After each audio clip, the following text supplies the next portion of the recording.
Conseguiu? Presidente. Boa noite a todos. Inicialmente, antes da gente começar a reunião, eu gostaria de solicitar um minuto de silêncio pela passagem do ex-companheiro do nosso clube, o Itamar Serra, que era proprietário da Embeleze.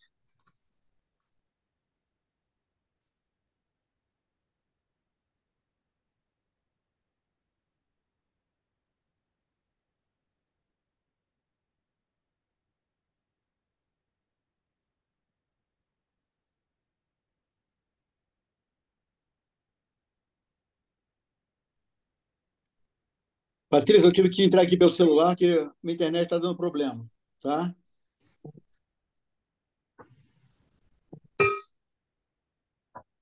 Bem, boa noite, companheiros. Nessa tribuna virtual, Harrison Freitas.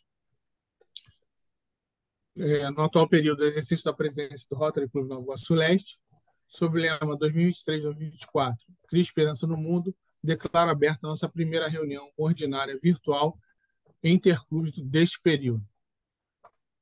Solicito a diretora de protocolo, Senia Coelho, que ocupe a tribuna virtual.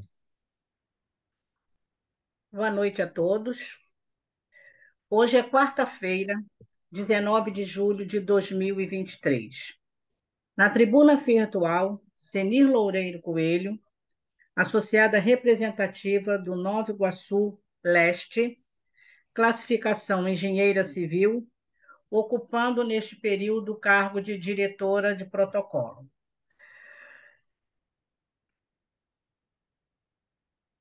Essa nossa reunião, vou fazer uma pequena composição da nossa mesa virtual, tá, presidente?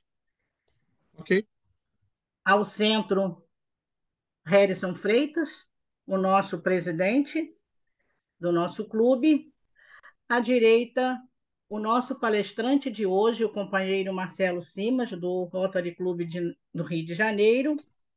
E à esquerda, o presidente do Rotary Clube de Petrópolis, que é o nosso parceiro permanente, Dagmar Sena.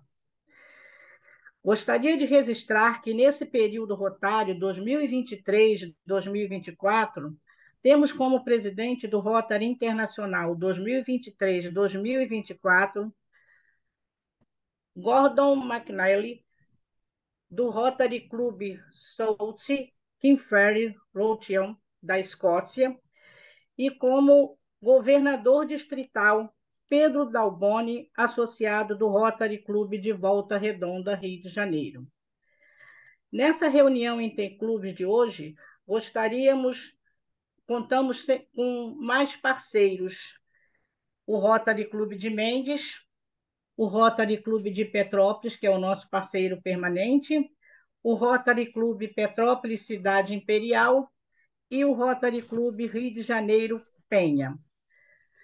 Como presidente do Rotary Clube Mendes, nós temos a Dirceia Moreira Silveira. De Petrópolis, o nosso presidente, Dagmar Sena. No Rotary Clube de Petrópolis Cidade Imperial, Marlon. E no Rotary Clube Rio de Janeiro Penha, Carlos Quirlos, né? Quirilos. Quirilas. Retorno, então, a palavra ao presidente Harrison Freitas. Obrigado, companheira Senia. Agora eu convido o presidente Dagmar Sena a dar as boas-vindas a todos os clubes parceiros, em especial o nosso palestrante da noite. E, por favor, ler o currículo do nosso palestrante. Boa noite a todos. Na tribuna virtual, Dagmar Sena, presidente do Rotary Petrópolis, classificação, administrador de empresas.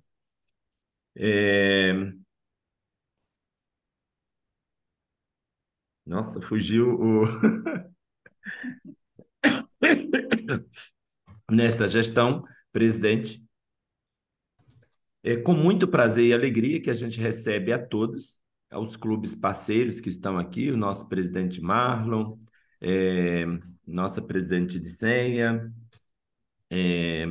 nosso presidente Harrison, É, e a todos os presidentes, demais presidentes dos clubes que vieram hoje aqui partilhar conosco, né, desta brilhante palestra e do nosso querido companheiro Marcelo Simas, do Rotary Club do Rio de Janeiro. Então, Marcelo, nossa gratidão, nosso muito obrigado a você. E hoje estamos... E aí quero, nesse momento, apresentar o currículo do nosso companheiro. O Marcelo é associado do Rotary Club do Rio de Janeiro, membro da Comissão de Meio Ambiente do Rotary do Clube do Rio de Janeiro, é professor de Geopolítica das Energias e Sustentabilidade em várias universidades, coordenador da Universidade UniIBP, UF, UNCAM e etc. Também coordenador didático do Energy Urbe Academy, multiplicador do Sistema B, é mentor de negócios da Associação Brasileira de Mentores de Negócios, ABIMEN. Com experiência de 22 anos na Petrobras, na cadeia de valor de OIG, mestrado em Geologia Econômica pela UFRJ, pós-graduações na KPU, Vancouver, no Canadá, SG Copen, UF na Universidade Federal do Rio de Janeiro, PUC Rio, e UCAM. Graduação em Economia pela UFRJ, membro dos GTs de Corredor Bioceânico e Sustentabilidade do Estado do Rio de Janeiro, membro da Comissão do Meio Ambiente do seu clube e membro da Filosofia Seishonoe e preletor há 35 anos. Esse é um pouquinho do nosso... do currículo do nosso palestrante. Então, é com muita honra que recebemos, e aí eu peço a todos que saude o nosso palestrante. Devolvo a palavra ao nosso presidente Harrison. Bem, nesse momento chegamos ao ponto alto da nossa reunião e eu gostaria de passar a palavra ao Marcelo Simas. Por favor, dê início à sua exposição. Muito obrigado, então, Harrison. Obrigado a todos os presidentes que se uniram aqui para fazer essa reunião interclubes, né? O Harrison, do Nova Iguaçu Leste, do Rotary Club de Nova Iguaçu Leste, o Dagmar Sena de Petrópolis, a Dirceia do Rotary Club de Mendes, o Marlon do Rotary Club de Petrópolis, Cidade Imperial, e o Carlos Quirilos do Rotary Club de Penha, né? Então, agradeço aí o convite, a Leia, a Patrícia Leal também do meu clube, né, do Rotary Club do Rio de Janeiro. E essa palestra eu fiz quando voltei do Canadá em fevereiro, né, desse ano, no clube, né, fevereiro, março desse ano, e em várias oportunidades eu tive a possibilidade de fazer essa palestra e no Clube Naval também e mais recentemente em Portugal, né? Em vários lugares essa palestra foi apresentada, que são as iniciativas de sustentabilidade do Estado do Rio de Janeiro, ou seja, que o Rio de Janeiro, a gente procura mostrar o que o Rio de Janeiro está fazendo na questão de sustentabilidade. Então, eu vou colocar aqui, vou compartilhar aqui a apresentação. Vamos ver se está ok aqui. Está ok? Tá. Entrou? Ok, você pode, se quiser, você pode colocar no modo slide. Isso, perfeito. Está perfeito. Está no modo slide? Está no modo slide. Tá, agora está, perfeito. Ok, beleza. Então, vamos dar um passeio por essas iniciativas de sustentabilidade do Rio de Janeiro. Então, isso aqui é porque eu fiz para Portugal, então, para poder o pessoal entender a posição do Rio de Janeiro. Então, o Brasil é a 10ª economia do mundo. No ano passado, ficou na 10ª economia como 1,8 trilhão de dólares. O Rio é o segundo maior estado do Brasil, província, porque Portugal, né, chama de província. Província, o Rio de Janeiro é a segunda maior cidade do país. O estado tem 17 milhões de habitantes e a nossa região metropolitana, cerca de 13 milhões de habitantes. Então, a população do estado está concentrada na região metropolitana, que é o Rio de Janeiro, e mais uma porção de cidades no entorno da Baía de Guanabara. No Rio de Janeiro, nós temos 4 universidades federais, 3 universidades estaduais, que são a Universidade do Norte Fluminense, a UERJ e a Universidade da Zona Oeste. As federais são a UFRJ, a Rural, a Unirio e a Fluminense, Federal Fluminense.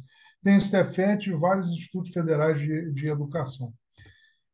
Bom, então, para a gente ter uma ideia, né, o cenário, o Rio vem sofrendo os impactos das atividades humanas, ou também chamada de antrópica, desde a sua descoberta em 1502. Então, para quem não conhece isso aí, essa árvore aí é o pau-brasil, que deu origem ao nome, né, do nosso país, o Brasil. Essa árvore era utilizada na Europa para tingir roupas de vermelho, né? Então, Brasil, porque ela tinha essa coloração aí um pouco avermelhada, né? Então, isso é o cenário. O Rio vem sofrendo esses impactos desde a sua descoberta há mais de 500 anos.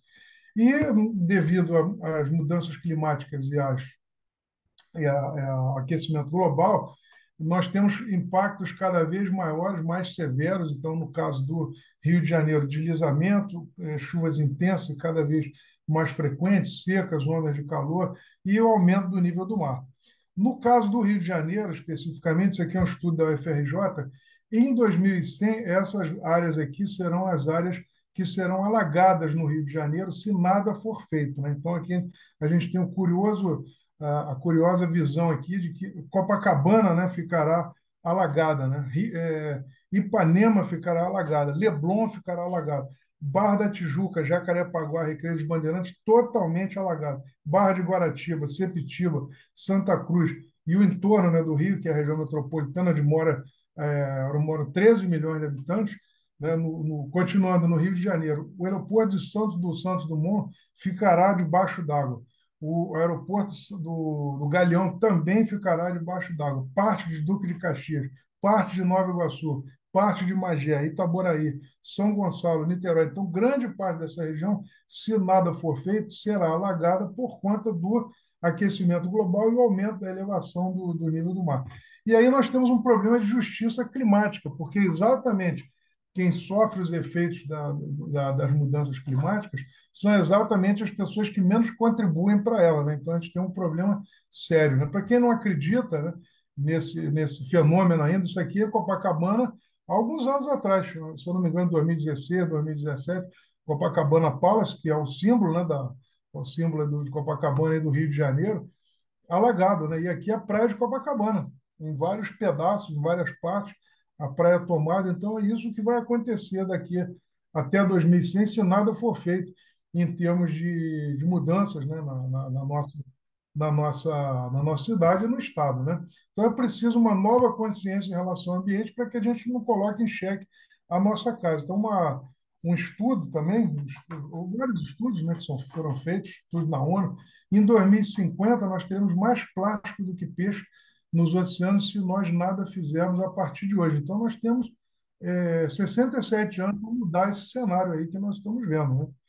Então, a gente vai trazer isso aqui em três partes, né? A ascensão e queda do Rio, a retomada do Rio de Janeiro e rumo à sustentabilidade, ou seja, o que está sendo feito em relação a essa questão de sustentabilidade no Rio de Janeiro, Estado do Rio de Janeiro. Então, a ascensão e queda do Rio. Vou passar muito rapidamente um pouco da história aí do Rio, né? A ascensão do Rio se deu lá em 1502. O Rio de Janeiro basicamente era habitado por índios tamoios e foi descoberto em 1502 por um navegante português chamado Gaspar de Lemos. E aí, basicamente, a atividade econômica que existia no entorno da Baía de Guanabara era a exploração do pau-brasil, que a gente mostrou lá, que deu origem ao nosso nome, do país. E essa árvore, né, praticamente foi extinta, né, no Brasil por conta disso, essa exploração durante 30 anos aproximadamente, claro, continuadamente, ela praticamente está extinta, né, o pau-brasil, por incrível que pareça. Então, entre 1555 e 67, foi fundada no Rio a França Antártica, uma colônia fundada pelos franceses. Os franceses fizeram uma inserção, que hoje é a Fortaleza Santa Cruz, lá em Niterói, e por isso, em 1565, o Rio de Janeiro foi fundado. Isso é a fundação do Rio de Janeiro, onde é hoje ali a Forte Santa Cruz, ou, desculpa, o Forte São João, que é onde fica a Escola Superior de Guerra na URCA. Então, isso foi a fundação do Rio de Janeiro, em 1565, pelo Estácio de Sá, justamente para proteger a cidade das incursões francesas, que não reconheciam o Tratado de Tordesilhas. Então, os franceses fizeram várias incursões aqui no Rio de Janeiro. Em 1763, o Rio se tornou a capital da colônia, Marquês de Pombal, e entre 1808 e 22, o Rio foi a capital do Reino Unido, de Portugal, Brasil e Algarves, até em 1822 se tornar a capital do Império do Brasil, até 1889, quando se tornou a capital da República. E aí o Rio assistiu todos os movimentos da independência, abolicionista, republicano, viu a extensão da cana-de-açúcar em Campos, o início do café no Vale do Paraíba, que depois se estendeu para São Paulo, né? E aí começa, então, a lenta queda do Rio de Janeiro, né? A queda do Rio se inicia exatamente na República Velha. Então, o Rio vai de 1763 a 1889, cento e poucos anos, a ascensão do Rio. Depois da República Velha, começa, então, a queda do Rio de Janeiro por conta da ascensão de São Paulo e Minas Gerais no cenário político nacional. E aí o que a gente assiste é um crescimento desordenado da cidade, a abolição da escravatura sem um projeto de inclusão social para os escravizados, assim como também foi feito nos Estados Unidos. Então, os escravizados viraram párias da sociedade, e daí veio o aumento da pobreza, a crise habitacional e os cortiços, né? Quem lembra do famoso livro seminal do Luiz Azevedo, né? O Cortiço, é exatamente essa questão. Então, foram feitas várias reformas urbanas e começa, então, a favelização da cidade e as epidemias com febre amarela no início do século XX. Mas, mesmo assim, né, a gente tem a resiliência do Rio. Então, isso aí faz parte dos chamados anos dourados, né? Então, mesmo o Rio, nessa lenta queda, né, ele teve seus anos dourados no final da Segunda Guerra até a década de 70, aproximadamente. Uma outra coisa interessante que eu trouxe aqui é que o Rio perdeu o bonde literalmente. O bonde foi para o Rio de Janeiro o que o metrô é para Paris. Então, o Rio de Janeiro teve a maior extensão da malha de bondes do mundo.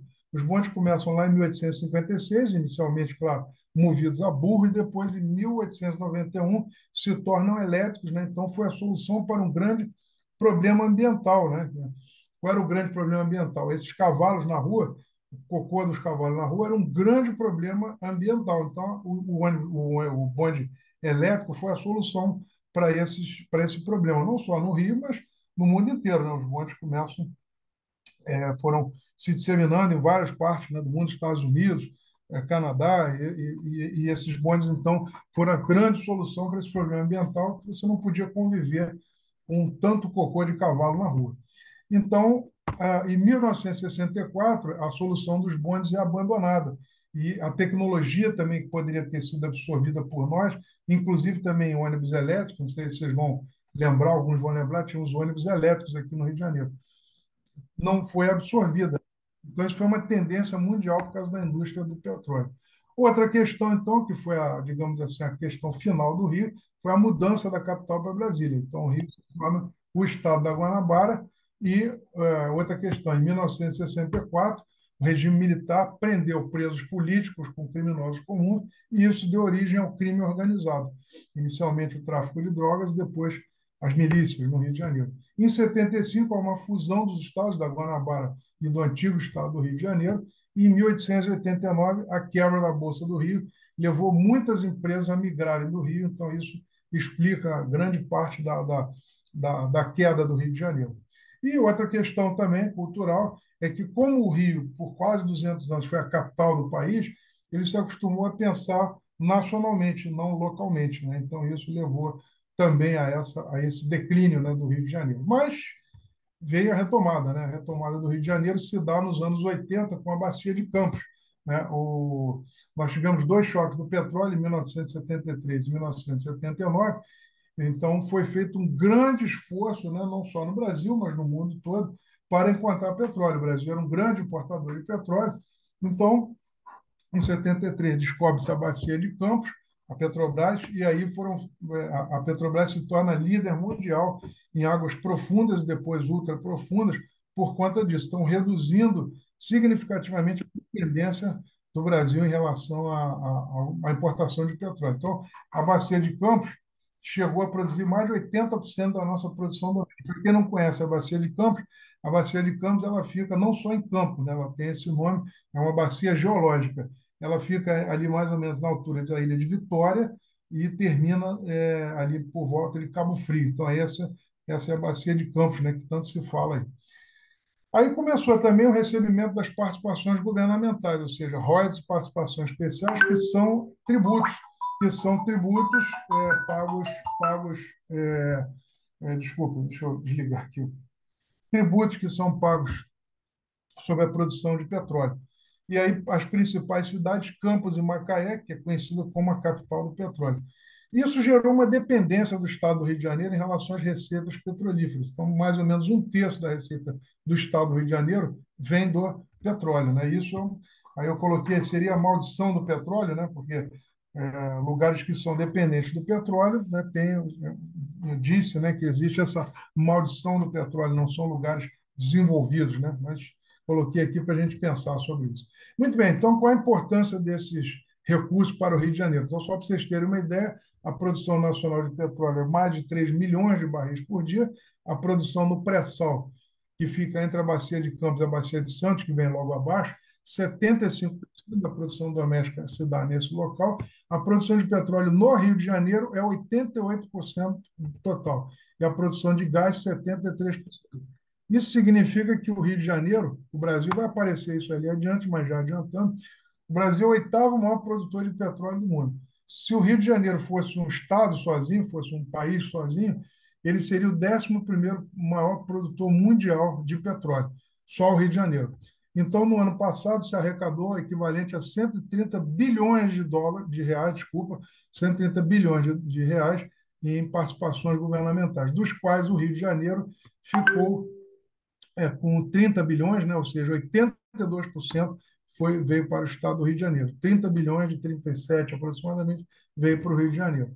E 17 municípios têm um destaque nisso aí, 17 municípios de 20 são os maiores recebedores dessas participações governamentais, né? São municípios do Rio de Janeiro, com destaque para Maricá e Niterói.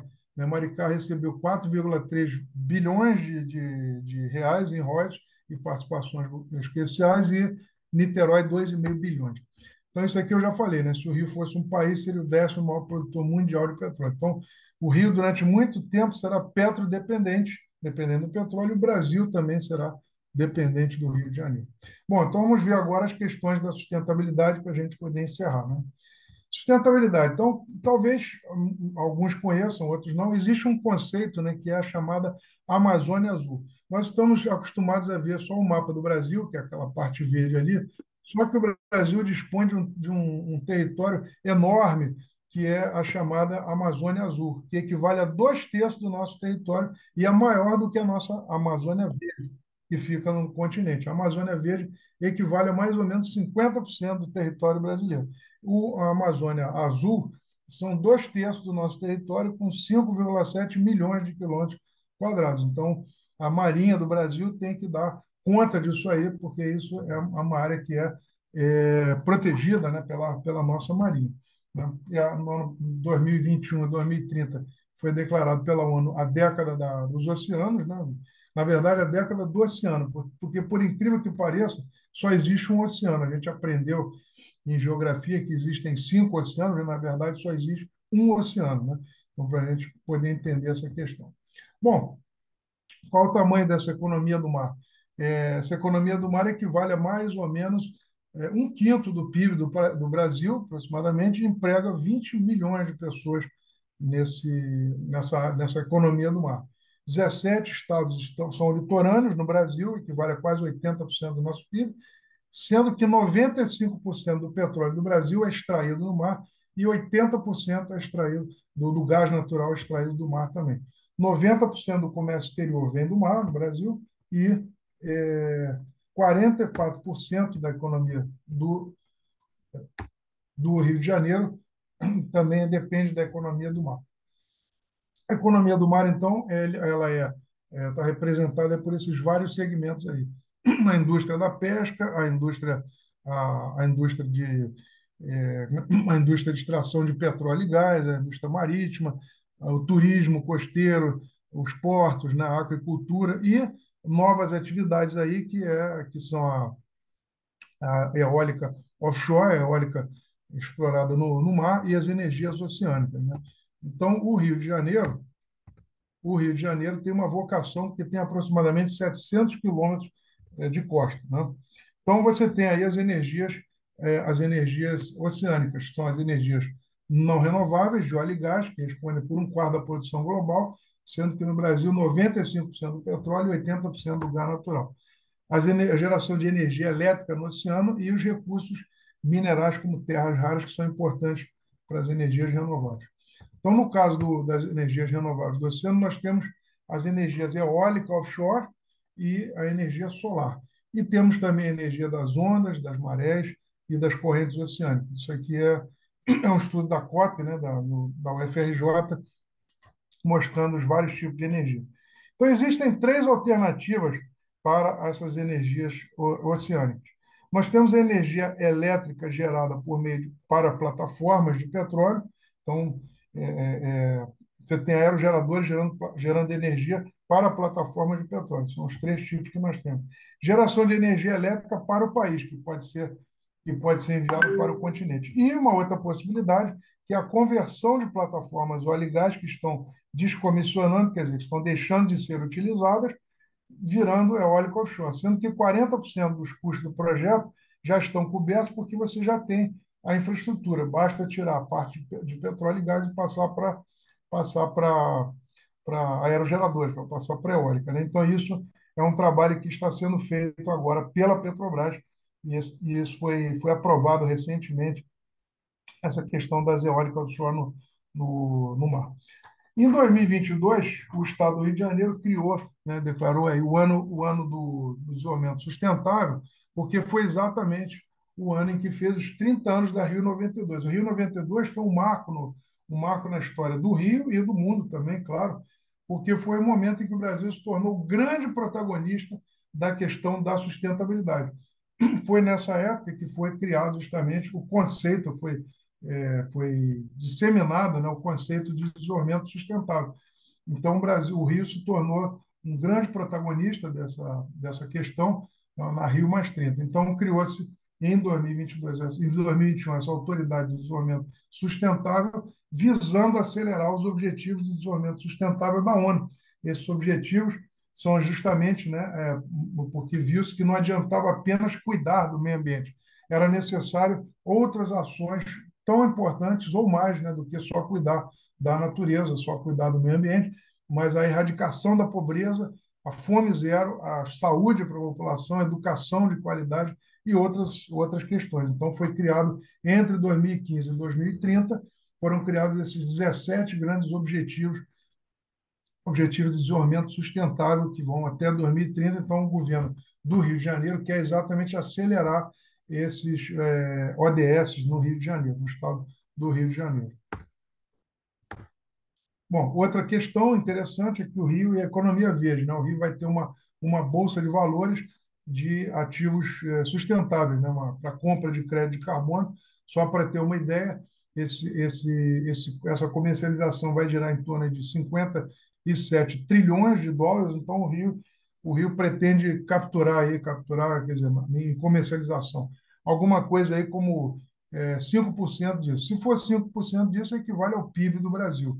Então, essa bolsa vai começar a operar até o fim desse ano, aqui no Rio de Janeiro, uma plataforma que depois vai se transformar numa bolsa de crédito de carbono.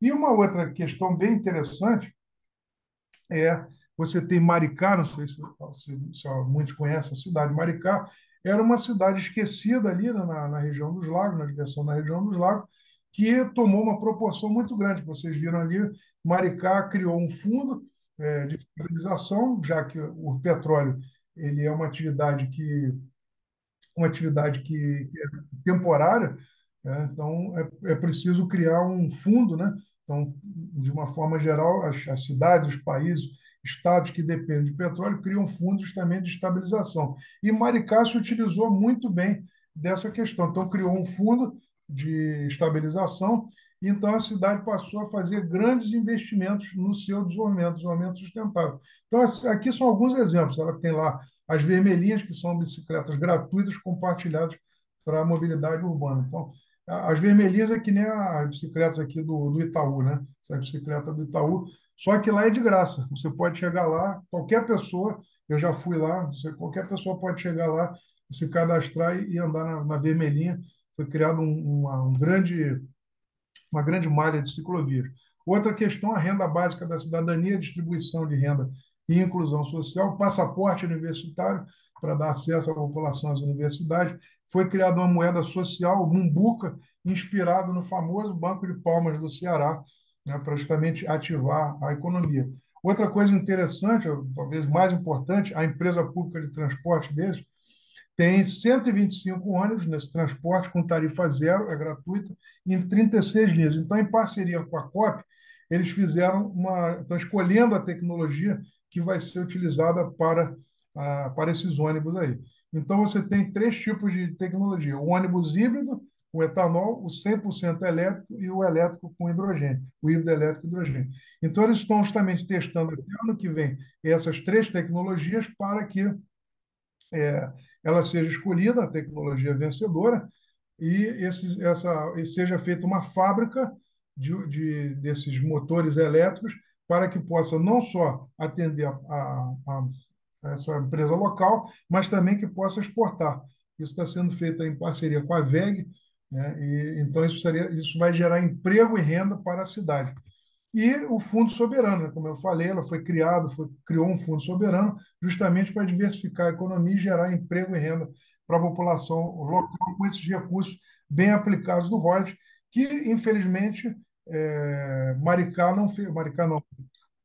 Macaé, né, não fez isso. Macaé e Campos do Goytacazes receberam durante muitos anos, ainda continuam recebendo, e não fizeram isso, infelizmente. Ela criou também uma companhia de desenvolvimento de Maricá, então Maricá hoje está com um desenvolvimento fantástico, realmente é a cidade que mais cresce, né, no Rio de Janeiro por conta a boa utilização do JOD. Tem vários exemplos, cada vez que eu vejo Maricá, tem uma coisa nova, né, rolando, então eles criaram a Biotech, que é uma empresa para produção de remédios, né, para distribuição para a população, mas também para exportação. Então, Maricá realmente é um exemplo de aplicação do ROIT do petróleo. E, finalmente, a Petrobras, que, justamente se colocando ao lado das maiores companhias de petróleo do mundo, vem se tornando uma empresa de energia investindo em renováveis. Então, a Petrobras agora provavelmente, ela se tornará uma empresa de energia. A Petrobras é uma companhia de petróleo, mas ela justamente entrou na transição energética, mudou recentemente a sua estrutura, então foi criada uma diretoria de transição energética. Então, a Petrobras, o objetivo dela é não só petróleo, mas também eólica, solar, biocombustível. Biocombustível já é porque a gasolina e o diesel já são misturados a biodiesel e etanol, né? Então, a Petrobras está retomando isso juntamente com as outras empresas que já fazem isso há mais tempo. Então, a Equinor, a BP, a Shell, a Total Energy da França. Então, só um detalhe, se vocês lembrarem agora, no final do ano passado, nós tivemos a Copa, né, no Catar. Então, foi exatamente nessa época que a Qatar Petroleum, que é a estatal deles, mudou de nome para Qatar Energy. Então, isso é uma tendência mundial e a Petrobras está fazendo isso, está se tornando uma empresa de energia. E, bom, o que nós sabemos até agora, para a gente poder concluir, né? Que a sustentabilidade não é mais uma opção, ela é uma obrigação, porque é necessário incluir aspectos socioambientais. Então, é preciso um sistema econômico inclusivo, equitativo e regenerativo para as pessoas e para o planeta. Então, isso tem representado lá nos 17 Objetivos de Desenvolvimento Sustentável. Então, é preciso olhar os stakeholders, não apenas os shareholders. Stakeholders são todas as partes interessadas das empresas. Então, não só os clientes, mas também os fornecedores, os empregados, as comunidades do entorno, o governo, né? Então, é preciso ampliar. Não são só os acionistas que são importantes. as partes interessadas são importantes. E a transição energética.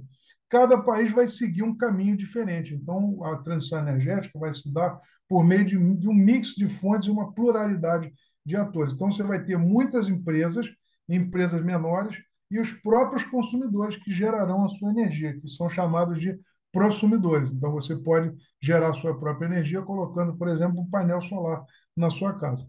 Então, pessoal, essa é a mensagem que eu queria deixar para vocês. Não importa de onde você veio, mas o que importa realmente é de onde para onde você está indo. Tá? Então, essas aí são as referências, né? Então, tem toda a referência, a bibliografia. Quem quiser, vou deixar aí para vocês, tá? Agradeço, então, a participação de vocês. Acho que cumpri aí o horário. Tá? Muito obrigado, irmão. Marcelo, antecipadamente, parabéns aí pela palestra, tá? Foi uma enxurrada de conhecimento. Eu arrisco dizer, quer dizer, pelo que eu conheço dos meus pares, meus presidentes aí que parceiraram junto, eu posso afirmar com certeza que foi uma excelente escolha para debutar as palestras aí desse novo período, né? Como eu disse, uma enxurrada de conhecimento. Por mim, eu ficava ouvindo, acho que por muitas horas, né? Acho que você vai ter que voltar para falar mais um pouquinho para a gente em outras ocasiões, né? E eu queria pedir agora que o companheiro Dagmar moderasse as perguntas. A gente vai abrir aí para umas 5 perguntinhas. E o Dagmar, por favor, você pode conduzir aí as perguntas? Nós temos um primeiro aqui a pergunta que é o Jesus. Nós vamos abrir aí para 5 perguntas, até por causa do teto aí do horário, né, do tempo. Então, vou pedir para quem for fazer sua pergunta, por favor, levante a mãozinha aí do chat e a gente vai coordenando. Então, nós temos aqui o Jesus e depois o Claudino Nóbrega. Depois o Pedro Durão. Ok. Boa noite a todos. Pois Obrigado não, Jesus? aí, Dagmar. Obrigado, Harrison. Obrigado, Dagmar. Estão me ouvindo? Sim. Ok. O meu amigo Marcelo, sempre bom te ouvir, sempre bom estar te assistindo aí, a gente aprende cada vez mais. Marcelo, 3 coisas. Uma das coisas que você fala, você apresenta na tua apresentação, nos deixa triste, não é as consequências que a gente está sofrendo, é que lá, na Eco 92, da qual eu participei ativamente, eu fui responsável por um dos setores daquele evento, na área de capacitação, tudo isso foi discutido lá, né, Marcelo? E as pessoas vão empurrando com a barriga. E nada foi feito. É o único lado triste que eu vejo dessa tua fala. Se eles tivessem feito um pouquinho, nós tivemos lá a Agenda 21. Quantas vezes foram implantadas a Agenda 21? Ninguém nem conhece. Cara. Então, é o lado triste da história que a gente viveu. Aquela costa, aquela economia do mar, aquela economia azul que você coloca ali, por acaso a gente está falando daquelas famosas 200 milhas submarinas, aquelas milhas que nós temos direito, e nós temos obrigação de coordenar, que a Marinha toma conta, é isso? É a mesma coisa? E obrigado aí, Francisco, pela pergunta. Sim, é uma pena, né? A gente ter feito tão pouco, né? Foi interessante para sensibilizar o mundo, né? Mas realmente Isso. ainda precisa fazer muita coisa, né? E por isso é que esses estudos, né, não são alarmistas, são a verdade. Imagine o Rio de Janeiro sem a praia de Copacabana, Ipanema, Barra da Tijuca, sem o Santos Dumont, sem o Galeão, né? Exatamente. Né? Não dá nem para imaginar o que será do Rio de Janeiro sem esses lugares todos, já que o Rio vive do turismo, né? Então é uma coisa assim, preocupante, mas isso não é alarmista. Aquilo ali são estudos feitos por pessoas especializadas, especialistas da UFRJ, né? Mostrando como vai ser o Rio em 2100. Bom, aquilo ali que a gente viu da Amazônia Azul, o que é aquilo ali? Aquilo ali é a extensão da nossa plataforma continental por aproximadamente 350 milhas. O que acontece? Nessa convenção dos direitos do mar da ONU, se fala em 200 milhas náuticas. Né? 200 milhas Isso. náuticas são aproximadamente 360 quilômetros, se eu não estou enganado, 360 quilômetros da costa. Ocorre que o Brasil conseguiu provar, e a Petrobras ajudou muito nisso, porque eu estava lá nesse momento, ajudou a fazer esse levantamento, que é o LEPLA, que é o levantamento né, da, da plataforma continental. O nome do programa é levantamento da plataforma continental. Então, se conseguiu provar que a nossa plataforma continental tinha extensão por até 350 milhas náuticas. Então, nós conseguimos, até porque naquela época foi exatamente na descoberta do pré-sal, e o que Isso. acontece? O pré-sal estava ficando na borda ali dessas 360 milhas. Então, teoricamente, seria possível um país vir a 361 quilômetros, né, da nossa costa e explorar petróleo. E talvez encontrasse. Claro que existe muita dificuldade, não é simples fazer exploração de petróleo a uma distância gigantesca dessa da costa, mas teoricamente é possível. Então, preocupado com isso, o governo então pediu a extensão para 350 milhas náuticas e conseguiu, e na grande parte, ainda está sendo discutido, mas conseguiu em grande parte, desde o norte até lá o sul, e mais recentemente conseguiu-se aquela extensão enorme que a gente vê lá embaixo, que é o elevado do Rio Grande, na direção do Ah, Rio Grande sim. do Sul, mais ou menos, né? Que ali, na verdade, é mais de 350 milhas. Ali tem distâncias ali de até 1.200 quilômetros. E ali nós temos riquezas muito grandes ali, principalmente os minerais que serão utilizados na transição energética, né? Que é o lítio, o cobalto, o níquel, né? Então, são Uhum. minerais importantíssimos, né? Que um país tem que deter para justamente evitar ficar dependente, né? Como o caso do petróleo, né? Hoje o Brasil é um exportador de petróleo, é o oitavo maior exportador de petróleo. Então, é preciso ter determinados minerais exatamente para não ficar dependendo, né, de outros países. E por isso o Brasil está em negociação, mas praticamente, né, o Brasil conseguiu aquela extensão toda ali que a gente viu, das 350 milhas e mais no elevado do Rio Grande, onde tem muitas riquezas ali importantes para o país. Então, só fechando, então, quer dizer, a minha visão está certa. As 200 milhas já estava nesse caminho de proteção da nossa economia azul. Sim, exatamente. Só que foi Ok, mais além, né? obrigado. Porque Foi o mais Brasil além, melhor conseguiu, ainda. conseguiu provar que a nossa plataforma se estende por além das 200 milhas. Então, por isso nós conseguimos 350 milhas em alguns pontos ali. Obrigado, Obrigado. companheiro Jesus. Agora, o nosso companheiro governador Pedro Durão. Ah, Obrigado, Dagmar. desculpa, Claudino. Claudino, depois o Pedro Durão. Ah, desculpa. Claudino, está fechado o seu microfone. Alô, Ok, estão ouvindo agora? sim. Se o Pedro Durão quer falar, quem sou eu para ocupar o espaço dele? Mas olha aqui, Dagmar, a pergunta que eu ia fazer para o conferencista, o Jesus já antecipou. A pergunta é o seguinte: se a ONU ainda não aprovou 100% essa Amazônia Azul nossa, se algum país quiser procurar petróleo nessa faixa nossa, a nossa Marinha está preparada para defender o nosso interesse? É a primeira pergunta. Segunda pergunta: o royalty. Eu me lembro que houve uma onda enorme contra o royalty para o estado do Rio, os outros estados interessados em biscoitar também uma fatia do royalty. Como é que está essa história? E a utilização do royalty? Você contou essa história de Maricá, mas não estão sendo utilizados o dinheiro do royalty para coisas, fins perenes, como faculdades, hospitais, etc. É a pergunta. Ok, obrigado pela pergunta. Bom, a Marinha, né? Isso é uma coisa importante, né? Essa parte toda que a gente viu ali, que é a nossa Amazônia Azul, isso praticamente já está consolidado. O Brasil já fez os pleitos, né? Já tem conseguido como chama? Os direitos, né, sobre aquelas áreas ali gigantescas.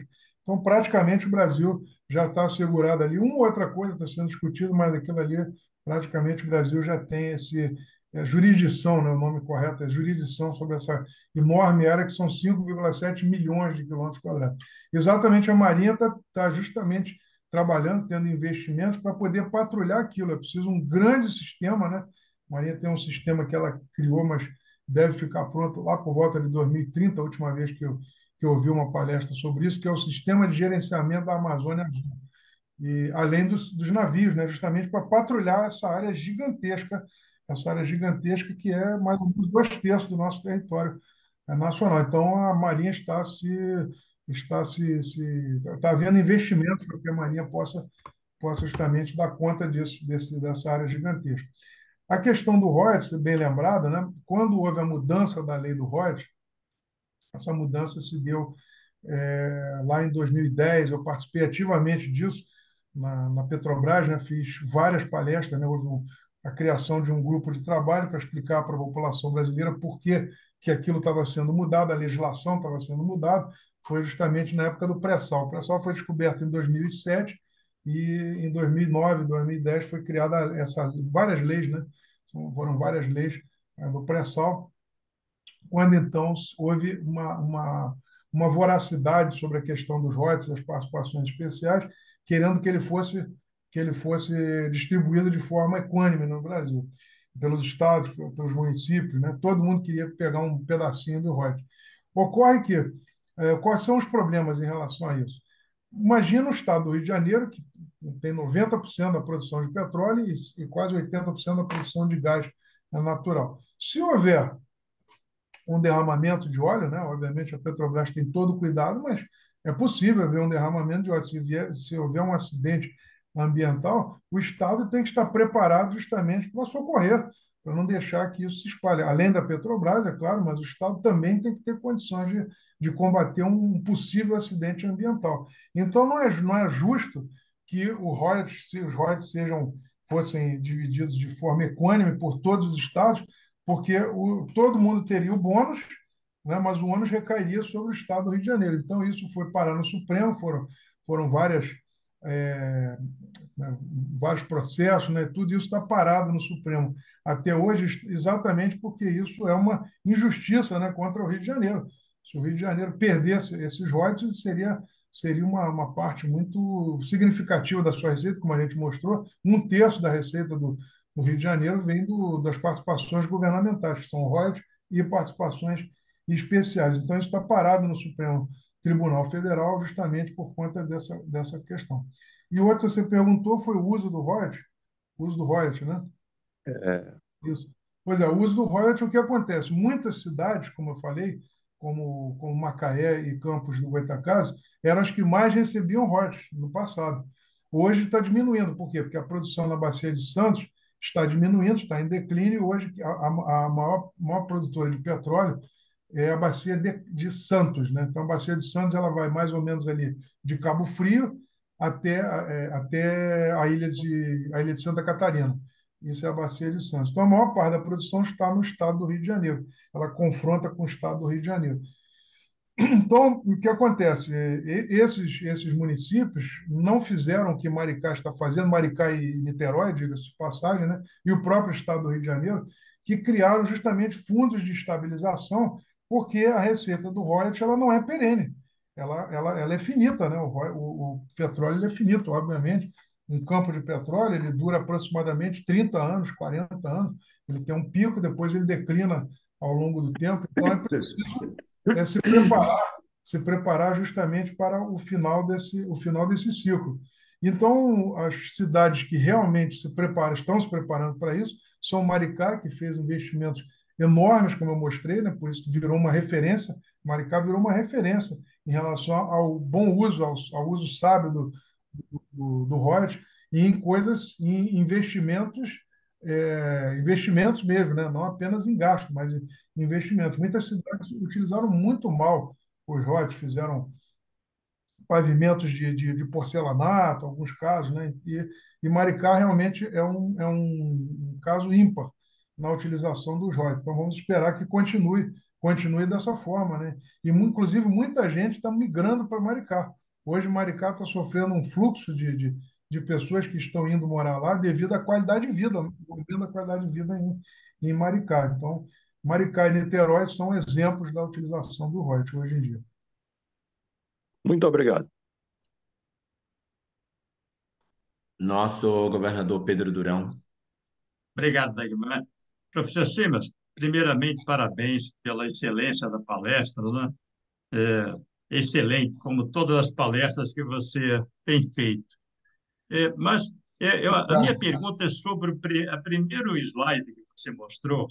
Você mostra ali o grande perigo dos bairros aqui, todos da Zona Sul, Copacabana, Ipanema, Barra, tá? Mas os que estão em volta da Bahia, de inundação, tá? E isso é até muito preocupante. Mas só para entender melhor, como é que é feito o cálculo de aumento de nível dos oceanos? Leva mais em consideração o derretimento das geleiras ou mais em consideração a diminuição da densidade da água, né? Faz com que o nível dos oceanos aumente. O que é mais perigoso aí é a densidade da água ou as geleiras? Porque a quantidade de água nas geleiras no mundo, em comparação com a quantidade de água nos oceanos, é relativamente pequena, né? Então, eu creio que a densidade dos oceanos seja, vamos dizer, o ponto mais perigoso, né? Não, gostaria só de ter sua opinião.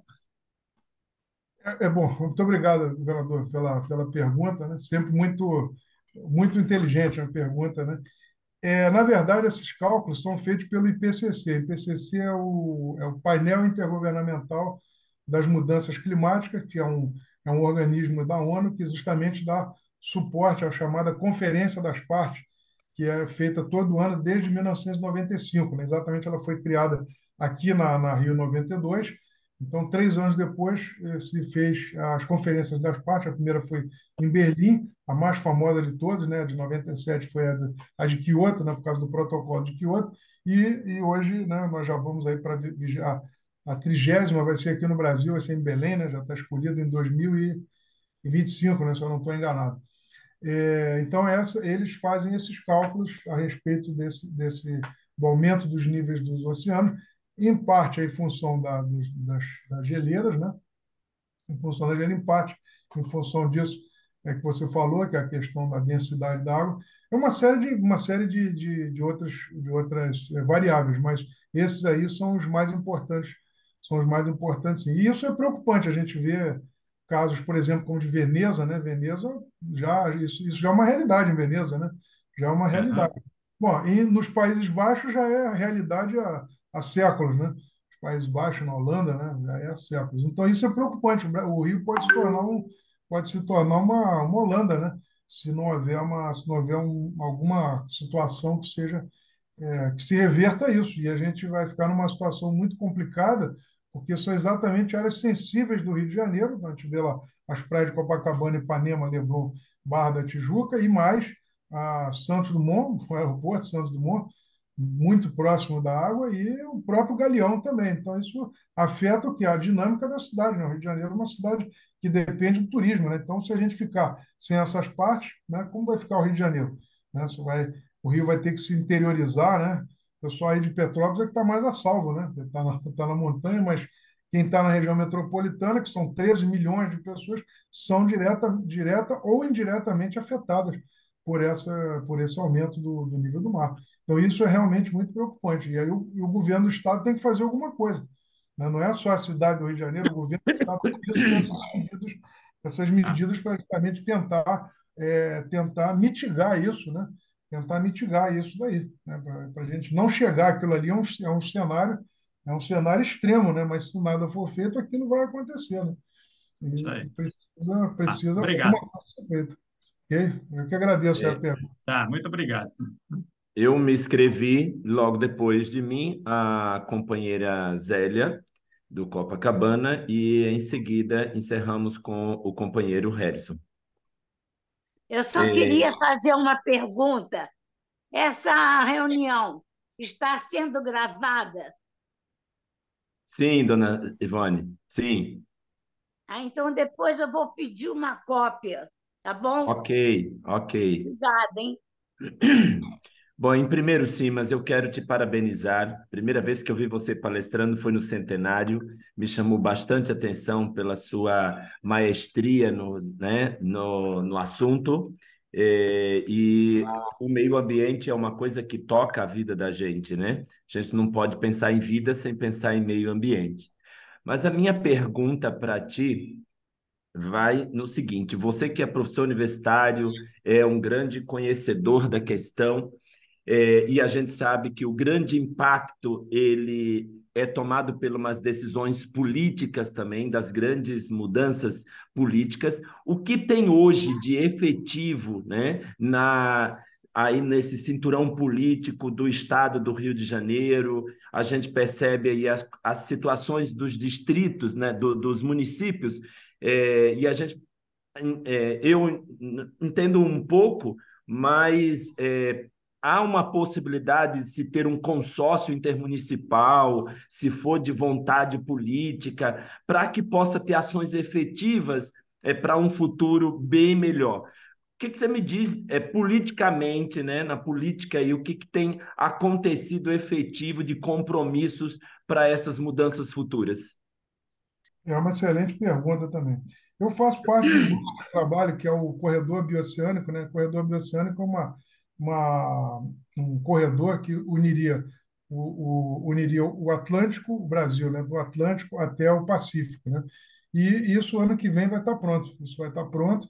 Isso ele vai de São Paulo até o Chile. É que eu não coloquei aqui porque se extrapolar um pouco a nossa ideia, já que a gente focou no Rio de Janeiro.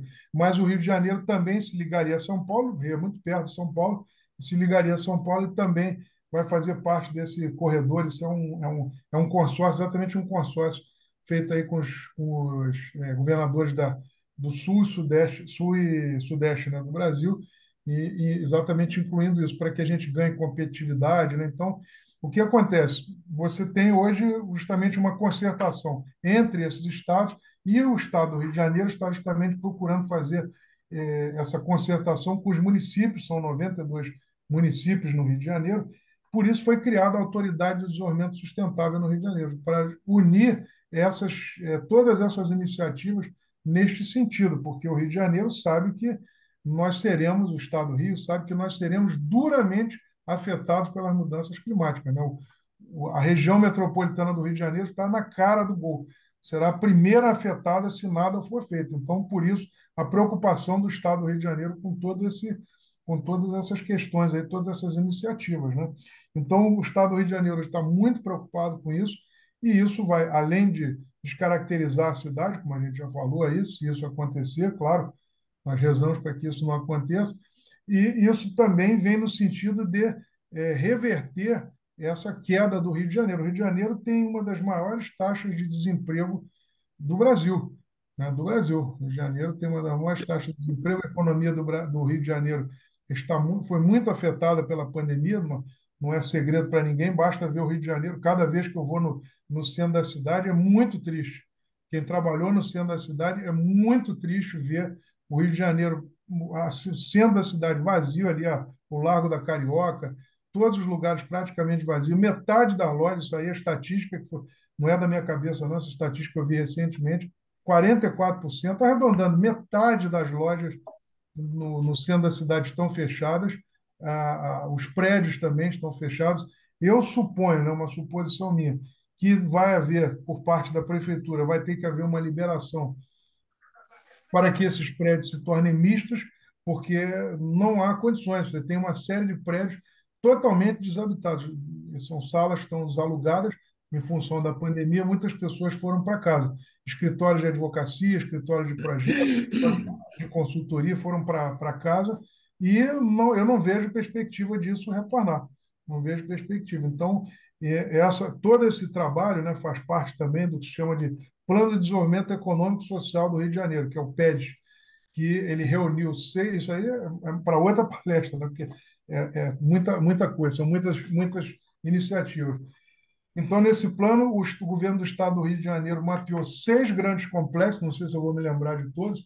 Um é o da economia verde, o outro é da economia azul, o outro é o complexo da saúde, e o outro é o complexo de óleo e gás, e tem mais dois. O complexo logístico, e tem mais um que eu não me lembro. Então, exatamente tudo isso é no sentido de reverter essa situação, esse declínio, né, da cidade, do Estado do Rio de Janeiro, em função dessa mudança dessa mudança tempestiva da capital para Brasília, sem que o Rio de Janeiro tivesse uma compensação. A questão foi essa. A capital foi para Brasília, mas os recursos do Rio de Janeiro foram retirados praticamente de imediato. Isso levou ao declínio. A gente mostrou vários motivos ali, né? Várias questões. Levou a esse declínio. Então, o governo do Rio de Janeiro está aprovando esse plano de desenvolvimento econômico social, que, na verdade, vai até 2030, exatamente para reverter a queda, né? A queda no declínio do estado do Rio de Janeiro e principalmente da cidade do Rio de Janeiro, para você poder gerar mais emprego, renda, né? Você ter uma perspectiva de reverter isso, né? É o que o governo do estado está tentando fazer. Ok, obrigado, Simas. Agora, a companheira Zélia Carvalho. Obrigada, Simas. Parabéns por tua palestra. Estou vendo pela primeira vez. Admirável. Algumas das perguntas que eu ia te fazer ao longo das perguntas dos companheiros foram respondidas.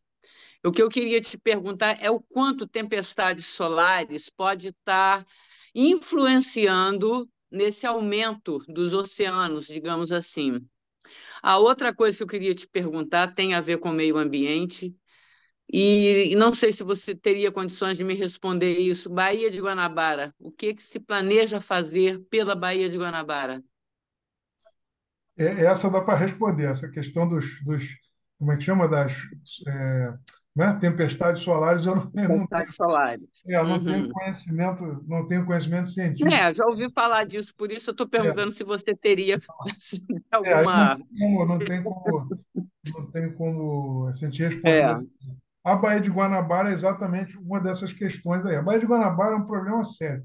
Há mais de 40 anos, o Rio vem tentando fazer a despoluição da Baía de Guanabara. Todo mundo sabe como qual é o processo, né, que polui a Baía de Guanabara.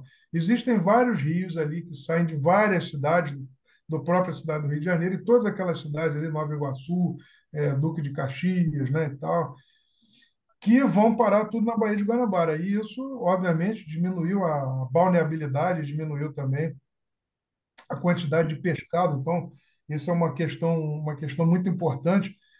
Diminuiu muito, né, os pescadores que viviam da pesca, né, ali na Baía de Guanabara foram severamente afetados por conta disso. Então, todo mundo sabe aonde está o problema. Isso há mais de 40 anos. O Rio já teve financiamento do Banco do Japão, né, e várias questões, várias coisas nesse sentido já foram feitas há uns 40 anos. O dinheiro foi investido, o dinheiro sumiu e a Baía de Guanabara continua a mesma coisa. O que o governo do Estado está tentando fazer nesse momento com a privatização aí da SEDAI, ela foi dividida em 3 ou 4, né, empresas que são prestadores de serviços de água e de esgoto, tentando fazer com isso aí é justamente um grande trabalho na Baía de Guanabara para que você justamente evite, né, ou faça essa limpeza desses rios que vão desaguar na Baía de Guanabara, evitando a piora, né, da sua poluição até chegarmos a uma poluição. Isso é uma previsão aí de investimentos até 2030 e vamos ver se dessa vez funciona, né? Mas todo mundo sabe exatamente quais são os fatores, né, que levam a essa poluição. Tem que ter vontade política, né, para você fazer isso. É igual em São Paulo, né, o Tietê e os rios que desaguam lá e Tietê virou um esgoto a céu aberto. Então, a mesma coisa aqui. A Baía de Guanabara também tem que ter uma solução final, senão, né, nós vamos. Saneamento antes de tudo, né, professor? Exatamente, né? Já se sabe, porque é muito triste, né? A gente vê na política, não, mas o saneamento, né? O esgoto, né? Isso não dá voto porque ninguém vê. Então, É absurdo isso. Isso é uma desculpa, entendeu? Porque o que acontece? É exatamente a falta de saneamento que leva ao absenteísmo, leva a doenças, uma série de doenças que podiam ser evitadas e o gasto exponencial em saúde, né? Se você tivesse saneamento, existem vários estudos aí para cada R$ 1 investido, se eu não me engano é 8, eu não tenho assim de cabeça, mas é alguma coisa assim, cada R$ 1 que você investe em saneamento, você vai colher R$ 8 você vai economizar uns R$ 8 na saúde, né? E aqui nós temos essa ideia, né? Não é só aqui, né? No Brasil temos essa ideia, porque o esgoto ninguém vê, é uma coisa que fica embaixo da terra. Então, isso é uma coisa simplesmente absurda, né? Você não fazer investimento porque ninguém vê. Então, e aí nós vamos continuando nessa situação, né? Então, alguma coisa tem que ser feita, senão o cenário está dado, né? O cenário está dado. Não é que querer ser catastrofista, né? Catastrofista, né? Mas o cenário foram estudado por vários especialistas e está dado. Então, a gente tem que tomar a decisão agora, né? Não em 2100, né? 2100 não tem mais jeito, né?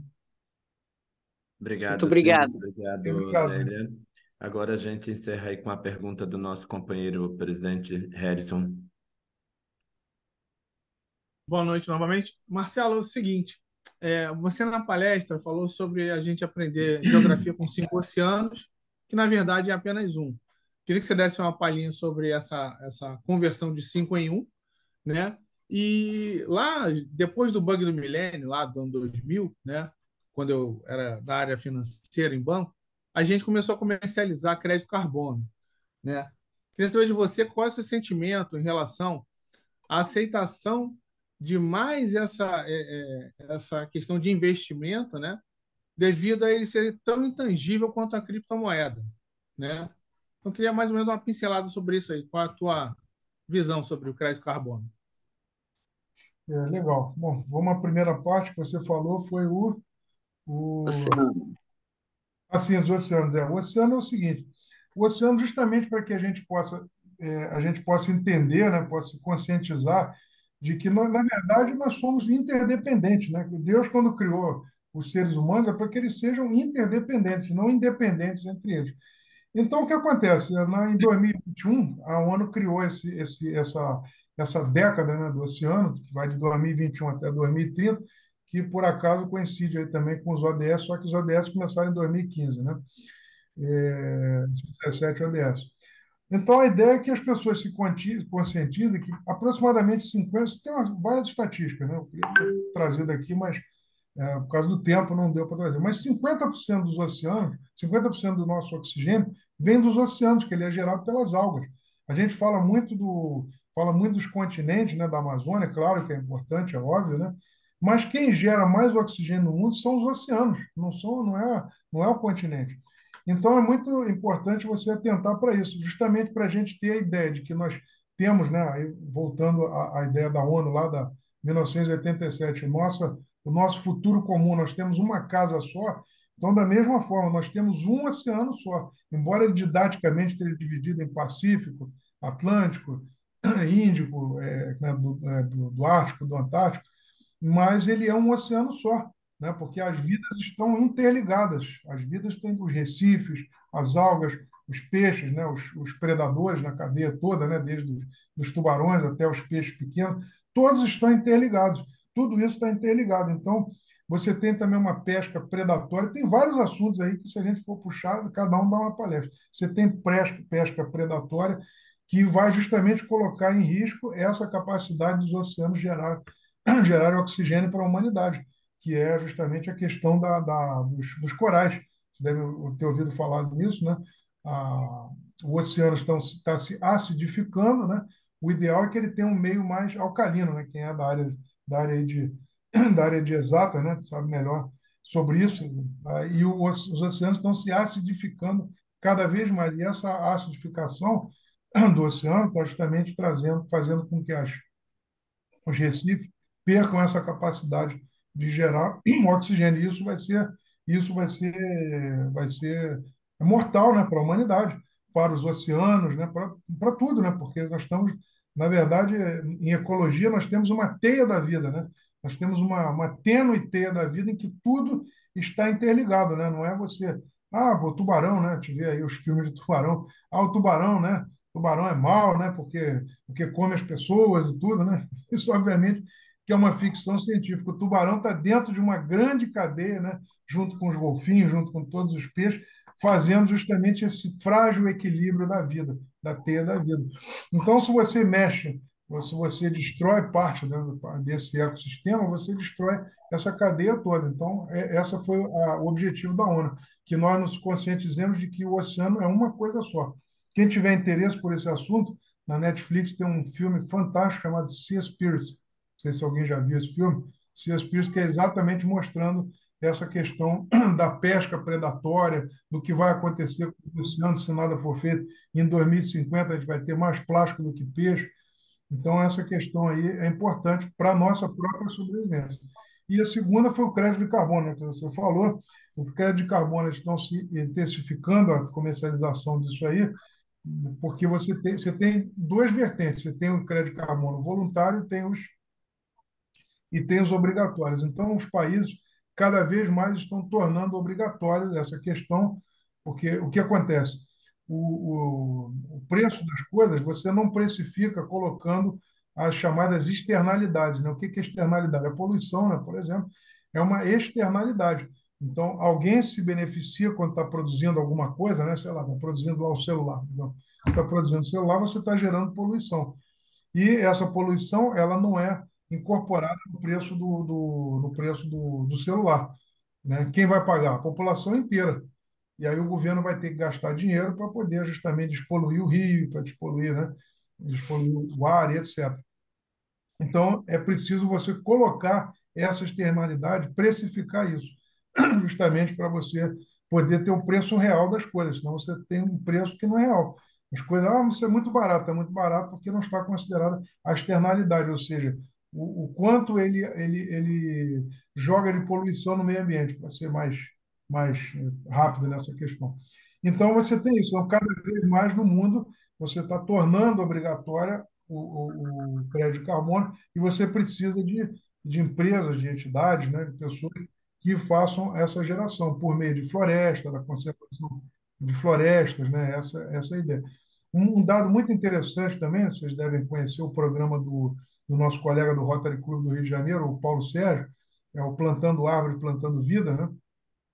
Muito interessante. Saiu há um mês atrás, uns 2 meses atrás, saiu sobre os biomas brasileiros. O Brasil tem 6 biomas, né? Um deles, obviamente, um dos mais conhecidos é o da Mata Atlântica. E uma coisa curiosa, né? Todos os biomas tiveram algum tipo de perda. O da Amazônia, o do Cerrado, da Caatinga, né? Todos eles, do Pampa, todos eles tiveram. O único que teve uma leve recuperação foi a Mata Atlântica.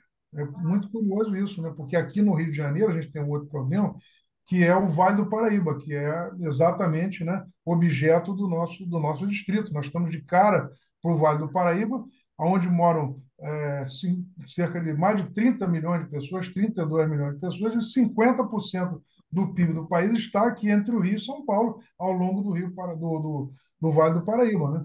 Então, isso é preocupante. Esse é objeto do nosso distrito, exatamente, né? O governador Pedro Balboni tem essa preocupação quando foi na posse, né, do nosso clube, porque isso realmente é muito preocupante, né? O Rio Paraíba do Sul, se o Rio Paraíba do Sul morrer, nós temos as duas principais cidades do país serão afetadas, que é Rio de Janeiro e São Paulo. Então, essas questões são muito preocupantes e isso cada vez mais está se disseminando. Por isso, a importância dessa bolsa. O Rio pode pegar uma parte significativa aí desses créditos de carbono e isso pode ser muito muito útil, né, até para a reativação da economia da cidade e do estado do Rio de Janeiro. Obrigado, Marcelo. Eu que agradeço essa pergunta. Companheiro Harrison, eu acho que agora é com você. Eu vi também a mãozinha levantada da Ceni. Me perdoe, Ceni. Eu acabei não, porque a gente tinha encerrado pelo andar do horário, e aí ele já estava na fila encerrando. Tá bom? Bem, mais uma vez obrigado aí pela palestra, Marcelo. E agora a gente vai apresentar e ler o certificado que você vai receber. Eu pessoalmente vou te entregar, estando lá no Rio, na reunião de vocês do Rio de Janeiro. Certificado de agradecimento. O Rotary Clube de Nova Iguaçu Leste e o Rotary Clube de Petrópolis conferem a Marcelo Marinho Simas, professor universitário de Geopolítica das Energias e Sustentabilidade e companheiro do Rotary Clube do Rio de Janeiro, o presente certificado em agradecimento pela brilhante palestra intitulada As Iniciativas de Sustentabilidade no Rio de Janeiro, em nossa reunião de clube, Nova Iguaçu, 19 de julho de 2023. Certificado assinado por mim e pelo companheiro Dagmar, do Rotary Clube de Petrópolis. Eu convido a companheira Senir, nossa diretora de protocolo, a apresentar agora a estatística da nossa reunião. Por favor, Senir. Pois não, presidente. Primeiro, parabéns, Marcelo, companheiro Marcelo. Os companheiros do meu clube sabem o quanto essa palestra me impactou, porque eu tenho um amor muito grande pelas águas, pelo meio ambiente, e é uma plataforma que eu estudo muito. Harrison, nós tivemos como nossa primeira reunião e virtual, uma estatística muito boa. Tivemos 16 clubes de Rotaries participantes, um clube Rotaract, 2 governadores, 6 presidentes de clube, 2 rotaractianos participantes e 42 pessoas na sala virtual. Isso foi maravilhoso, digno de aplauso, tá? Retorno a palavra a você, companheiro. Obrigado, Senir. Realmente é muito legal, é gratificante a gente ter tanta gente boa reunida, né? Claro que todos nós participamos dessa convocação, todos os clubes envolvidos, o nosso palestrante, enfim, todos nós temos participação nisso, né? Eu queria agradecer aí a presença, como a Serena já destacou, né, dos governadores, dos presidentes dos outros clubes que não estavam emparcerados conosco na reunião, dos nossos companheiros de outras unidades, da minha unidade rotária também, e de visitantes, que nós temos aqui na sala, além dos companheiros de Rotary, nós temos uma futura companheira, né, que está participando da nossa reunião aí como convidada. E temos uma companheira recém-possada no cargo também. Então, eu queria agradecer a todos vocês, né? Nós chegamos ao final dessa nossa reunião de hoje. Eu queria só Pois não? destacar a presença da nossa presidente emérita, que é a dona Ivone, né? Presente na Muito nossa reunião. obrigada, hein? Sim, Foi Dona um Ivone. prazer. Dona Meus Ivone, parabéns. Dona Ivone mora no coração de todos. Está sempre com a gente. Graças a Deus. Obrigada, meu querido, obrigada. Está Eu sempre junto, gostaria graças a de Deus. receber a cópia dessa palestra. A senhora vai receber, pode deixar. Tá, Patrícia vai encaminhar para a senhora o link direitinho para a senhora assistir. Tá? tá, muito obrigada. Tá, então eu gostaria de desejar a todos vocês, né, um bom restinho de semana, excelente restinho de semana, né? Agradecer a todos pela presença na nossa reunião e de informar vocês que a nossa próxima reunião será presencial, quarta-feira, dia 26, na qual nós estaremos celebrando os aniversariantes do mês. Será uma reunião de companheirismo e aqueles que puderem estar presentes conosco serão muito bem-vindos, tá? Sob o lema Cria Esperança no Mundo, dou por encerrada a reunião de hoje.